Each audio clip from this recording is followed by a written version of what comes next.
Hello viewers, இன்றைக்கி என்ன பார்க்க போகிறோன்னா முட்டைக்கோஸில் ஒரு பருப்பு ஊசலி எப்படி பண்ணுறேன்னு பார்க்க போகிறோம். இது ரொம்ப நல்லா டேஸ்ட்டாக இருக்கும். கண்டிப்பாக செஞ்சு சாப்பிட்டு பாருங்கள். ரொம்ப சிம்பிள் தான். வீட்டில் இருக்க 2-3 சாமானை வச்சே பண்ணிடலாம். இதுக்கு தேவையான பொருட்கள்லாம் என்னென்னு சொல்லிடுறேன். சின்ன வெங்காயத்தை பொடியாக நறுக்கி வச்சுருக்கேன். 2 பச்சை மிளகா, ஒரு தக்காளி, கருவேப்பிலை, கொத்தமல்லி, கடலைப்பருப்பு 1 மணி நேரம் ஊற வச்சுருக்கேன், கருவேப்பிலை, அந்த தேங்காயோட கொஞ்சம் 2 சீரகம், ஒரு பச்சை மிளகாய் வேணாலும் நீங்கள் போட்டு அரைச்சிக்கலாம். அரைச்சி விழுதாக எடுத்து வச்சுருங்க.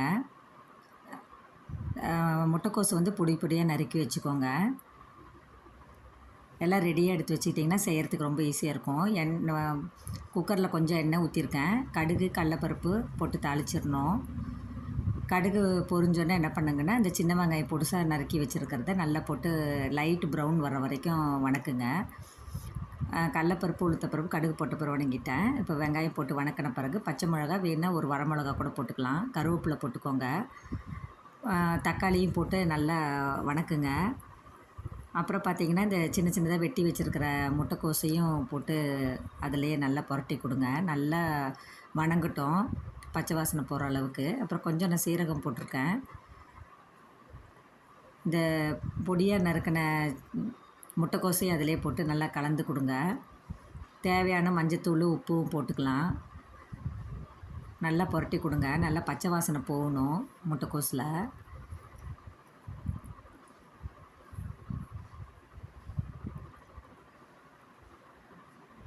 சிம்லேயே நல்லா புரட்டி கொடுங்க.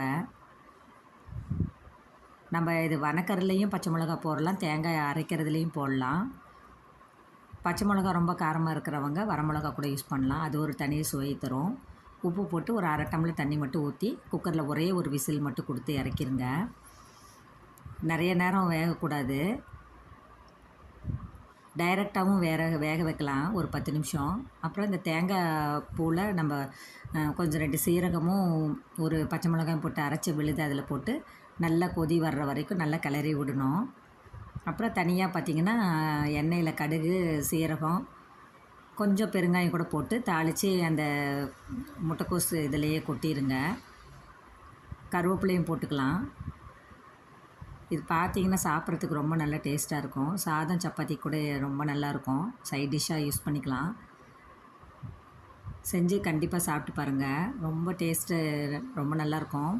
முட்டைக்கோஸ் கறி மாதிரியே தெரியாது. தேங்க்ஸ் ஃபார் வாட்சிங் வியூவர்ஸ். கண்டிப்பாக சப்ஸ்கிரைப் பண்ணுங்கள். இன்னும் நிறையா வீடியோஸ் பார்க்கலாம். தேங்க்யூ.